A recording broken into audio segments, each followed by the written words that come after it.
నమస్తే, welcome to Sakshi exclusive. Hi friends, ప్రపంచంలోనే అత్యంత ఎత్తైన పర్వతం ఎవరెస్ట్ శిఖరంపై గత 3 దశాబ్దాలుగా ఒక మైలురాయిలా ప్రమాదాలకు హెచ్చరికలా నిలిచిపోయిన గ్రీన్ బూట్స్ అనే పర్వతారోహకుడి పార్థివ దేహాన్ని కిందకి తీసుకురావడానికి భారత ప్రభుత్వం సరికొత్త మిషన్ను ప్రారంభించబోతోంది. భారత పారామిలిటరీ దళమైన Indo Tibetan border police ITBP ఈ అత్యంత ప్రమాదకరమైన రికవరీ ఆపరేషన్ కోసం టెండర్లను ఆహ్వానించింది. అసలు ఈ కథ ఏంటో ఈ వీడియోలో పూర్తిగా తెలుసుకుందాం. వీడియో అయితే ఎక్కడ స్కిప్ అవ్వకుండా చూడండి. 1996లో భారత్కు చెందిన ITBP దళం ఎవరెస్ట్ శిఖరాన్ని అధిరోహించడానికి 6 సభ్యులతో ఓ యాత్రను చేపట్టింది. అయితే సముద్ర మట్టానికి 8000 మీటర్ల కంటే ఎక్కువ ఎత్తులో ఉండే భయంకరమైన డెత్ జోన్, ఆ డెత్ జోన్లో సంభవించిన ఒక ఘోరమైన మంచు తుఫాను కారణంగా ఈ బృందం చిక్కుకుపోయింది.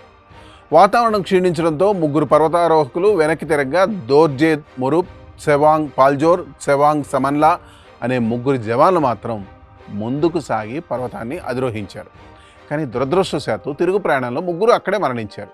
ఈ 3లో ఒకరి మృతదేహం ఎవరెస్ట్ ఈశాన్య మార్గంలో, నార్త్ ఈస్ట్ రిడ్జ్ అంటారు, ఒక చిన్న మంచు గుహలో అలానే ఉండిపోయింది. ఆ మృతదేహం ధరించిన ప్రకాశవంతమైన ఆకుపచ్చ రంగు బూట్ల కారణంగా దానికి గ్రీన్ బూట్స్ అనే పేరు వచ్చింది. ఆ తర్వాత ఎవరెస్ట్ అధిరోహించే ప్రతి ఒక్కరికి ఈ గ్రీన్ బూట్స్ ఒక ల్యాండ్ మార్క్గా మారిపోయింది. అయితే ఈ మృతదేహం దోర్జే మొరూబ్దా లేక సెవాంగ్ పాల్జోర్దా అనే విషయంపై పర్వతారోహణ వర్గాల్లో ఇప్పటికీ భిన్నమైన వాదనలు అయితే ఉన్నాయి.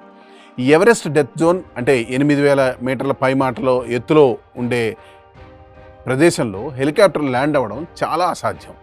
అక్కడ ఆక్సిజన్ స్థాయిలు చాలా తక్కువగా ఉండడంతో పాటు తీవ్రమైన మంచు తుఫాన్లు, అవలాంచులు అంటే మంచు కొండలు విరిగిపడడం సంభవిస్తూ ఉంటాయి. అంతటి ప్రతికూల పరిస్థితుల్లో ఒక మృతదేహాన్ని మనుషులే స్వయంగా మోసుకుంటూ నిటారైన మంచు కొండల గుండా కిందకి తీసుకురావడం ప్రాణాలతో చెలగాటమే. అందుకే గత 30 ఏళ్లుగా ఆ మృతదేహాన్ని ఎవరూ తీసుకురాలేకపోయారు. ప్రస్తుతం ITBP జారీ చేసిన టెండర్ ప్రకారం గత 5 ఏళ్లలో ఎవరెస్ట్పై ఇలాంటి క్లిష్టమైన రికవరీ ఆపరేషన్ చేసిన అనుభవం ఉన్న హై ఆల్టిట్యూడ్ ఏజెన్సీలకు మాత్రమే ఈ బాధ్యతలను అప్పగించనున్నారు. ఈ ఆపరేషన్ జూన్ నుండి సెప్టెంబర్ మధ్యకాలంలో జరగవచ్చని తెలుస్తోంది. ఈ ప్రక్రియ చాలా సంక్లిష్టమైంది. ఎందుకంటే మృతదేహాన్ని టిబెట్ అంటే చైనా వైపు నుండి కిందకి తెచ్చి చైనా అధికారుల సమన్వయంతో సరిహద్దు దాటించి నేపాల్ రాజధాని కాఠ్మండుకు తరలించాల్సి ఉంటుంది. అక్కడి నుండి పూర్తి అఫీషియల్ ప్రోటోకాల్స్తో భారతదేశానికి తీసుకురానున్నారు.